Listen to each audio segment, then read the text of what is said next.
آج بھی ایسی لڑکی کی کہانی لے کر آئی ہوں جس نے اپنوں کی تلخ باتیں مذاق اور اپنی تذلیل برداشت کر کے ثابت کر دیا کہ لڑکیاں بھی لڑکوں سے کسی طرح کم نہیں، انہیں بھی اپنی خواہشوں کو پورا کرنے کا حق ہے۔ یہ کہانی مریم کی ہے جسے آرمی ڈاکٹر بننے کا بہت شوق تھا۔ مریم اپنے والدین کی اکلوتی اولاد تھی۔ باپ کا پیار تو اسے نہ ملا کیونکہ اس کے باپ کو بیٹا چاہیے تھا، اس لیے ماں نے ہی ماں اور باپ دونوں کا پیار دیا۔ ساجد اپنی بیگم رخسانہ کو ماہانہ خرچہ دیتا تھا۔ رخسانہ کچھ پیسوں سے گھر کا خرچہ چلا لیتی اور باقی پیسوں سے اپنی بیٹی کی ضروریات اور تعلیم کے اخراجات پورے کرتی۔ مریم کو بچپن میں ہی پڑھنے لکھنے کا شوق تھا، اس لیے وہ اسکول میں اپنی کلاس میں پوزیشن ہولڈر تھی۔ اسکول والے اسے ماہانہ 2000 روپے وظیفہ بھی دیتے تھے۔ مریم نے میٹرک کے امتحانات میں پورے بورڈ میں پہلی پوزیشن حاصل کی۔ اسکول والوں نے مریم کو 20,000 روپے جبکہ بورڈ والوں نے مریم کو 50,000 روپے اور ایک اعزازی شیلڈ سے نوازا۔ ساجد کے دل میں بیٹی کی اتنی بڑی کامیابی کے بعد بھی ذرا نرمی پیدا نہ ہوئی۔ مریم صبح شام ترستی تھی اپنے باپ کے پیار کے لیے، لیکن پتھر دل باپ کا دل نہ پگھلا۔ مریم کی پھپھو نفیسہ کا بیٹا حامد میٹرک میں فیل ہو گیا تو نفیسہ بیگم کو مریم کی بورڈ میں پہلی پوزیشن سے بہت جلن ہوئی، اس لیے وہ پہنچ گئی اپنے بھائی ساجد کے گھر۔ ساجد کو بتایا کہ حامد بھی اپنے اسکول میں پہلے نمبر پر آیا ہے اور وہ ساتھ مٹھائی لائی تھی جس سے سب کا منہ میٹھا کروایا۔ ساجد نے بھانجے کو گلے لگایا اور جیب سے 5,000 کا نوٹ نکال کر تھما دیا۔ یہ دیکھ کر مریم کو بہت دکھ ہوا، اس کی آنکھوں میں آنسو آ گئے اور وہاں سے اٹھ کر اپنے کمرے میں چلی گئی۔ دیکھا بھائی کیسے جل رہی ہے میرے بیٹے کی کامیابی پر، کیسے بھاگ کر چلی گئی۔ نفیسہ نے بھائی کو بھڑکانے کی غرض سے کہا، اس سے تو میں دیکھتا ہوں۔ یہ کہتا ہوا ساجد غصے سے مریم کے کمرے میں گیا اور اس کو بازو سے پکڑ کر اپنے کمرے میں لے آیا۔ ایک زناٹے دار تھپڑ مریم کے چہرے پر مارا اور کہا، معافی مانگو پھپھو سے۔ تھپڑ سے نفیسہ اور حامد کے دل میں لگی آگ کچھ حد تک کم ہوئی۔ کیا کر رہے ہیں آپ؟ کوئی جوان بیٹی پر بھی بھلا ہاتھ اٹھاتا ہے؟ رخسانہ نے ساجد سے کہا، بس کریں بھابی، یہ اب آپ کی ہی دی ہوئی ڈھیل ہے جو یہ اتنی بدتمیز ہے۔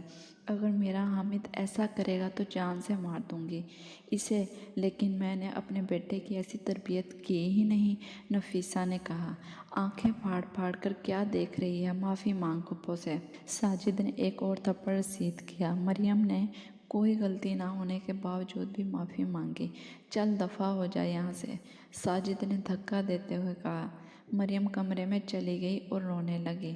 مریم نے FSC میڈیکل میں اسکالرشپ پر ایڈمیشن لیا۔ نفیسہ نے بہت کوشش کی کہ مریم FSC نہ کرے، جب بھی آتی آگ لگا کر جاتی، مریم کو مار پڑواتی اور حامد کے گن گاتی۔ ایک دن تو حد ہی ہو گئی تھی، مریم پر گھٹیا قسم کے الزامات لگائے کہ یہ روزانہ کالج کے بہانے کسی لڑکے سے ملنے جاتی ہے۔ ساجد کو یہ سن کر بہت غصہ آیا اور اس نے مریم کو بے دردی سے پیٹا اور اس کے پورے جسم پر نشان پڑ گئے۔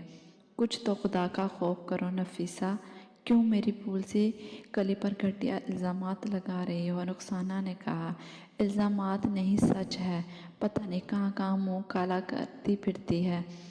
یہ سن کر ساجد کو اور زیادہ غصہ آتا ہے، وہ مریم کو پیٹنے لگتا ہے اور رخسانہ اسے بچانے لگتی ہے۔